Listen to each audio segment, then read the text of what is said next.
Nicole and Chris.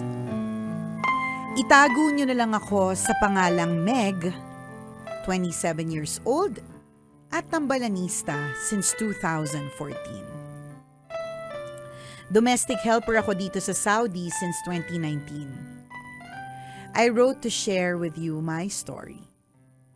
Sana ay kapulutan ng aral ng aking mga kapwa tambalanista.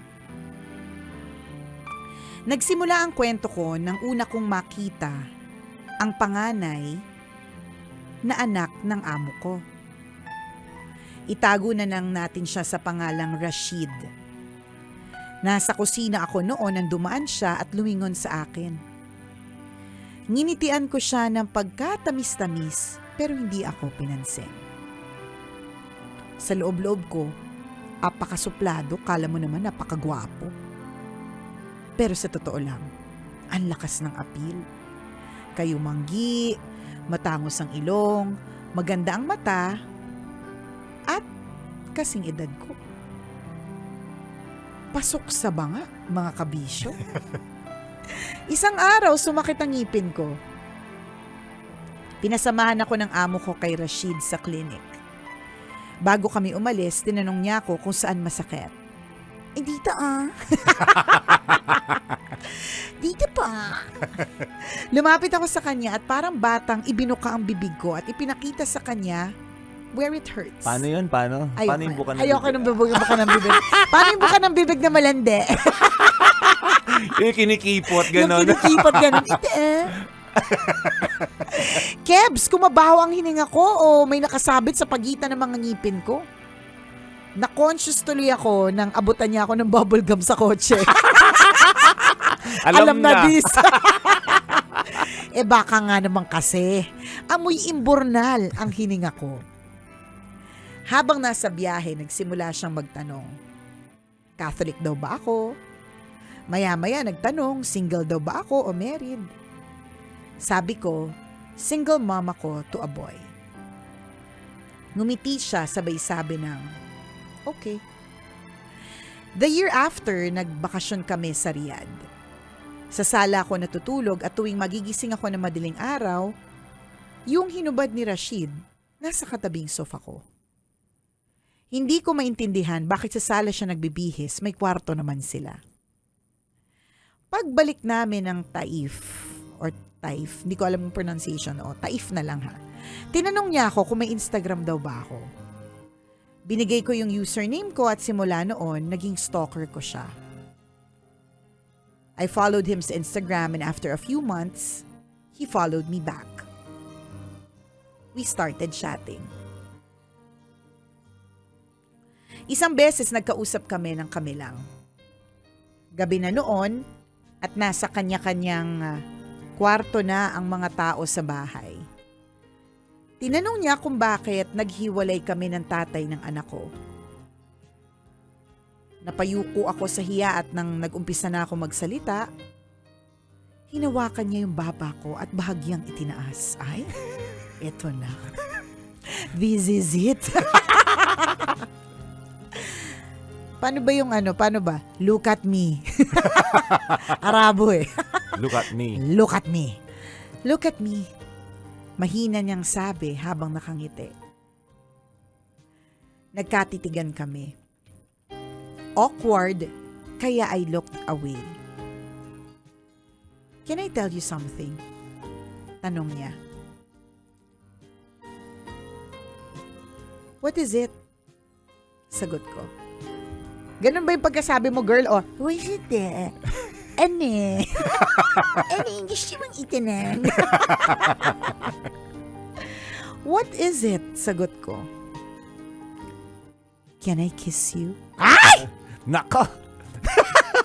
But before that, sabi ni Rashid. But before that, bubblegum ka muna. Bubblegum ka muna. Can I kiss you? Yan ang tanong. Nako. Hindi ako sumagot. Sa halip, I pointed to my cheek. Senyales na pumapayag ako. Hinawakan niya yung isang kamay ko, habang yung isang kamay niya nakahawak sa pisngi ko. Hinalikan niya ako ng madiin sa pisngi. Napapikit ako at bigla nagulat nang bigla niya akong halikan sa labi. Nagulat pero pumikit. Yung totoo, te. Yung totoo. Pinaghandaan din eh. Oo eh. Paano? Ano sabi niya? Napapikit ako at bigla nagulat nang bigla niya akong halikan sa labi. Nako. Napadilat akong bigla. O tingnan mo, nakapikit ka pala the whole time. Why did you do that? Tanong ko. Ngumiti lang siya. Binatukan ko siya ng pabiro. Ayush. Ano ka Batok. Ano ka ba? Kinish you. Sabi ng sa chicks lang eh. Kasi. Kinagsabi. Hindi bagay yung bra ko. Muntik na. O, tingnan mo to. Ito nang kusunod, partner. Muntik nang may mangyari nung gabing yun. Bumukas lang yung main door, kaya hindi natuloy. Nako. After that night, napansin ko na biglang deadma siya. I asked him why at ang sagot niya is, I will tell you when I get home. The following day, nalapitan niya ako. Hinawakan niya ako sa braso, sabay sabing, come here, let's talk. Umupo naman ako sa tabi niya. I didn't talk to you because you thought I didn't talk to you because you did not give me what I like. Akmang paalis na ako nang hinila niya ang kamay ko at hinalikan ako sa pisngi. At hindi nagtagal. Ayun na nga. May nangyari. Nako. I messaged him. Are you happy now that you finally got what you wanted? He did not reply. Pakiramdam ko, may tinatago siya sa akin pero hindi ko alam kung ano. Dahil hindi naman siya nagre-reply, I blocked him. Hindi ko na din siya kinakausap kapag nakikita ko. Sa lahat ng tanong niya, I don't know ang sagot ko. Never siyang nainis. Lapit pa din ang lapit. Kausap pa din ang kausap sa akin. I feel like he cares for me. Lagi niyang tinatanong kung kumain na ako. Minsan siya'y nagluluto ng lunch. Isang beses, tinanong niya kung bakit ayoko mag-extend ng contract. Huwag na daw akong umuwi. Tutulungan daw niya ako makapagtapos ng pag-aaral or dadagdagan daw niya ang sahod ko. How much do you need? Tanong niya. Sabi ko naman, I don't need your money. Ay, arte. Pera na yan, girl. I don't need your money. Ano daw ba ang plano ko pag uwi ng Pilipinas? Hindi ko naman masabi na I will heal my broken heart. Aww. He is now engaged to be married. I remember that day, pinaplansya niya sa akin yung kutra niya. Ito yung isinusuot ng mga Muslim na puti or pula sa ulo nila. Nagpaalam siya sa akin na aalis siya. Nalaman ko na lang na engagement party niya yung pununtahan niya nang ipakita sa akin ng sister niya yung video. Pinigilan kong umiyak kasi ang weird naman kung biglang humagulgol ako. Masakit pero tanggap ko na. Sa mga kapwa ko tambalanista, huwag mahulog ng husto kung hindi naman kayo. Yan ang moral story ng mahabang kwento ko. Salamat sa pagbasa ng sulat ko, Nicole and Chris. Ang inyong tambalanista, Meg. Well, tama naman yung sinabi ni Meg. Huwag masyadong mahulog. Huwag masyadong ma-fall, 'di ba? Kung hindi naman kayo. Kung wala naman talaga kayong label, nako, lagi na lang ito yung paalala, 'di ba? Huwag ibigay ang everything kung wala namang label. Correct. Pero may others, partner, that they, ginagawa nila kasi gusto naman nila. Pero, ang mahirap kasi dito, gusto mo nga, pero I'm sure nakasunod doon, meron ka pang expectation eh. Oo. 'Di ba? Kasi after yung isang physical na encounter, pagkatapos nun may expectation na yun na may kasama ng feelings. Tama. 'Di ba? Na may kasama ng ano ba, may kasama na tong concern, 'di ba? Ganun. Ano siya, ganun siya. Hindi pwedeng unless pukpukita ka ng dekado, malandi ka talaga, yun na talaga gusto mo. May mga ganun din siguro, di ba? Yun na talaga yung gusto. Tapos, walang feelings na involved. Pero, Siyempre, hindi naman siya ganon. pero hindi ka naman ganon. Oo. Di ba? So malamang nag-invest talaga siya ng ng damdamin para sa lalaking yun. Kaya ka nasaktan. Kaya naging issue ito ngayon, di ba? At kaya yun din yung lesson na ibinabahagi niya sa ating mga tambalanista na wag kang mahulog ng husto, wag mong ibigay ng husto ang Yes, lahat, di ba? yes. Kung hindi naman kayo. Yan. Ayaw naming umiyak kayo, di ba? Ayaw naming umiyak ka sa pagkakataon na malaman mo at ma-realize mo na ginawa ko lahat yun. Ibinigay ko. Hindi naman kami. Bakit ako pumayag? Diba? Ikashima sure kuya. Hindi siya Diba? nagsabi ng kuya, wag po. Di ba? So wag na nating hintayin na ma-realize natin, di ba? Humantong na sa pagkakataon na nasasaktan na tayo, umiiyak na tayo para ma-realize natin, ay dapat ko nang itigil to o bakit o dapat ko nang tigilan to. Yeah. 'Di ba? So kasi pag hinayaan mo nang hinayaan 'yun, totoo 'yung lugi ka eh. Wala kayong label. Walang usap na gusto kita. Correct. Papasok Oo. tayo sa isang relasyon. Ito ang role natin, boyfriend mo ako at girlfriend kita. Meron tayong future together. Ito yung mga plans natin. Walang ganun. Ang hirap magplano kung wala namang Kayo. 'di ba? Wala namang kayo. 'Di ba? Iiyak ka talaga parang katulad dyan. lang ng kakatapos lang ng Valentine's Day o kaya kung nung Pasko. Parang Oo.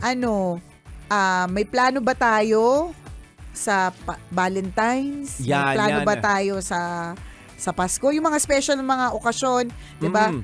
Mahirap magplano. Magpaplano ka, wala naman kayo. Tama. 'Di ba? Mamaya super prepared ka. Wala naman kayo. Correct. Pwede siyang pwede siyang mag-date whoever he wants to or she wants to. Pwede naman sa babae, Oo. 'di ba? Kasi wala namang kayo. Wala siyang responsibility sa'yo. Diba? Hindi kayo committed. So wala talaga, walang habol ang ni isa sa inyo. Lugi ka sa aspetong yun. Although, partner, i-enlighten nyo po kami kasi siguro, nandito na kami ni partner sa mga stable relationships, yung mga talagang he's the one, she's the one na yung eksena namin. So, baka, meron ng parang ganun na ngayon, yung parang okay na lang kayo sa mga walang commitment, ganun. Pero parang feeling ko hindi pa rin no? Parang no matter sana the hindi, era, no? Sana 'di ba? Sana hindi kasi yes. mas maganda pa rin yung alam mo na merong label, hindi yung kung sino-sino, kung kani-kanino. Kasi tama ka sa sinabi mo, partner. Ano malande? Ano makate? Diba? Kapag pumayag ka, aminin mo, pag pumayag ka na halikan ka ng isang tao, diba? Tama yun, may expectation. Aminin mo man o hindi. Diba? Meron yung Nag-i-invest pagkataas. ka na sa emotions mo. Correct. Unless yun nga, partner, merong mga ibang tao, they're just Sige-sige gang they lang, ganon. sige-sige gang lang. Na Go parang, lang na sige, go. ito na, bahala ka dyan. Alam mo, kung ganyan Ligo na lang ka, ako bukas, uwian na tayo. diba, may gano'n naman talaga. I mean, hindi naman natin i-judge. Kaya lang, tatanda ka din. Ano hanggang 62 ka, sige-sigigang ka pa rin. Diba? Diba? Parang, yung tipong kuhitin ka lang, sige na. Oo. O di, sige, kung choice mo yan. Pero diba, hindi ba't parang, ultimately, gusto mo rin naman na pag tumanda ka, you grow old with somebody who will label you as the wife or the husband or will label you as a partner. Diba? Kung di man kayo umabot dun sa kasalan, pero partners kayo, may label. Tama. Kailangan... Ang hirap kasi, diba, partner, yung parang, hindi mo siya ma-text or pag tinext mo, Oo. hindi ka pwede magalit kung may kasama, may kadate kasi ko Okay. Wala kang Hindi ako habol. pwede magalit kasi wala naman kami. Oo. Kasalanan ko din naman, nag-yes ako kagabi. 'Di ba? Hindi naman, it's not as if pinilit okay. 'Di ba? Yung mga Correct. ganon. Papasok na naman dito yung tinatawag nating sana hindi to corny doon sa ilan, yung self-respect. Yes. Napaka-importante noon kasi yun na lang yung 'di ba meron kaya. Parang halimbawa, Wala ka nang ang ganda, wala ka pang self-respect. Kasi sabi mo, yun na lang ang meron ka. Grabe ka, partner. Sinugundan ko lang sinabi mo. Diba? Yun na lang ang meron ka. Ang sakit. Parang walang ganda, walang self-respect. Ang sakit naman. ganito kasi yung pakiramdam niya na. Umisip ako nung magandang pwedeng perfect analogy. Halimbawa, cellphone. pinag-ipunan mo kasi pinapangarap mo yung cellphone na yun. So nagtrabaho ka, nagpuyat ka, nag-overtime ka, hindi ka gumastos sa ibang gastusin kasi nga pinapangarap mo yung cellphone na yun. Tapos may dumating na nagwapo. 'Di ba? Nagustuhan din yung cellphone mo. Inuwi yung cellphone mo kinabukasan. Sabi niya, makikitext lang ako. Pero inuwi niya yung cellphone mo. 'Di ba sa nag-uwian kayo, wala ka ng cellphone, pinaghirapan mo yun. Ikaw yun eh. Or, Diba? hindi yung Bahagi ng pagkatao mo yung cellphone tapos kinuha lang ng isang tao ng ganun-ganun na lang kabilis. parang mas maganda, partner, kung yung cellphone, hindi pa, pinangarap mo, tas hindi mo pa nabili. Gets mo ba? Hindi mo pa nabili. So, nung kinuha ng iba, wala kang laban. Hindi naman pwede akin din. eh. Oo. Diba? Pinangarap ko lang. Pero, dahil hindi ko pa naman siya nabili, nandyan lang siya, pwede ko siyang kalikutin dun sa stand, 'di ba? Pwede nga. Pero dahil hindi siya naka-label na sa akin ipinangalan dahil swipe ko yung credit card ko. Wala kang habol. Nung may kumuhang iba, Oo. wala kang magagawa kasi Totoo. hindi naman akin eh. Correct. So, Diba? pwede rin yung analogy na yun. Ang sinasabi ko naman, yung pain na nararamdaman mo, yung emosyon na kapag nawala yun. Kasi pinaghirapan mo eh. Pagkatao mo to, iningatan mo. Yan. Diba? Tapos makukuha lang ng kung sino-sino ng ganun. So, yun yung ayaw nating maramdaman mo later on. So dapat pag-isipan mo yung mga bagay na gagawin mo bago mo, 'di ba, ibigay ang sarili mo sa ibang tao. Pahalagahan mo 'yan para pahalagahan ka rin ng ibang tao. Kasi Correct. pagbigay ka lang ng bigay, sige ka lang ng sige, isang kuhit lang sa'yo, payag ka na, magiging habit mo 'yan. Tapos Tama. ma-realize mo parang, bakit? Tapos tas lagi mong iisipin, you deserve to be loved. You deserve to Oo, be ganun. somebody na nabibigyan ng label. Correct Hindi ka. yung nakaka-confuse. Tsaka yung nangyari kay sa inyo ni Rashid, obviously si Rashid yun lang naman yung gusto. Isipin mo nung hindi mo, nung nagpa-kiss ka lang sa cheeks and walang naganap, biglang hindi ka pinansin, nakakairit, ganun. Yun lang talaga. Totoo, nakakainis yun. Pero these are, yung mga ganitong experiences are lessons, diba? So it's a lesson for you, Meg, and it's also a lesson para dun sa mga nakatutok sa atin, diba? At naway, kayo po ay natuto dito sa kwento ni Meg. Ayan. At kung ikaw, Kabisyo, meron ka rin ganitong klaseng kwento na gusto mong i-share sa amin, pwede mo kaming i-email. Send your stories at mahiwagangburnaystory@gmail.com. Mali mo, kwento mo na ang ating pag-uusapan sa mga susunod na araw. Kaya send mo na yan, Kabisyo. batiin lang natin na magandang morning and happy listening ang mga kabisyo nating tambalanista sa Meralco, Santa Rosa. Uy! Shout out sa Squad 4125 ng Santa Rosa, sina Jim, Roel, and Nomer. Hello po sa inyong lahat. Happy listening and happy wedding anniversary rin kay Abby and Jonalyn Magnayon. Salamat sa pagtutok! At nakatutok din sa atin ang mga kaibigan natin sa Pampanga celebrating her birthday today, si Irma Fuertes Nebria. Irma, happy birthday! Happy birthday! Galing yan kay Agnes Huntalia. Ayan, Hunturo pala, Huntura. Oo.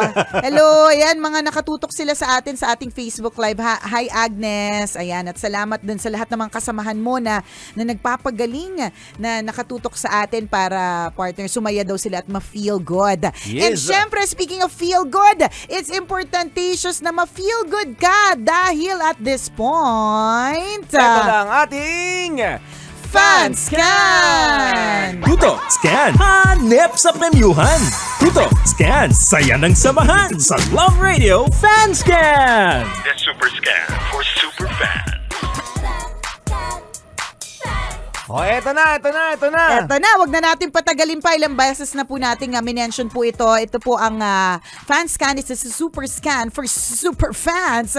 Kung saan all you have to do is to make tutok your camera on our QR code. Kaya Manila, scan mo na! Ayan na, ang QR code. Yes, ang ating bonggang-bonggang QR code, it's not black and white, it's color! Social! O, di ba, bongga yan. So kapag na-scan nyo na, which is now flashed on our Facebook Live, meron kang chance to win 500 pesos. At ang ating tanong for today, partner, makikita naman yan sa Google Sheet eh. Tama. Napapasukan po ninyo. Ano ba yung tanong natin for today? Ito ang ating tanong. Ano bang date ngayon? February 16. Okay. Ilan ang open pores ni Chris Schuper? Again, ilan ang open pores ni Chris Schuper? O basta makikita nyo pag scan mo. Correct. So malalaman po ninyo Yung yung tanong. question kapag kayo po ay pumunta dyan sa aming QR code. And kapag nilagay nyo po yung address, huwag nyo lang po ilagay yung house number po ninyo. Ilagay nyo kung taga saan kayo. Kunyari, taga Bagumbong, Caloocan, yan, taga Samat, Mandaluyong, Yan. taga Dian Street, Makati, Yan. ganyan. Para knowing namin, taga saan ba itong mga nagsascan Oo. sa amin? Kasi yung iba ang nakalagay address, 123. Kaya Saan nga, yun? saan po yan? Asawa ni Marie? Araw-gabi walang panty? Kaya go ahead and scan nyo na. And later on, mga kabisyo, sasabihin namin sa later part of our program kung sino ang panalo. 500 pesos din to, Yes! ha? Madali lang naman yung tanong, di ba? Kaya bilisan mo na ang daliri mo, dut-dut ka na. Correct. Fill out na ng ating Google form. Yes, and scan mo na. Salamat mga kabisyo sa pagtutok sa amin ngayong oras na ito. Muli ako po si Nicole Yala. At ako naman si Cambio King Love Christopher. Na nagpapaalala, walang matatag na relasyon sa malanding may determinasyon. Yon!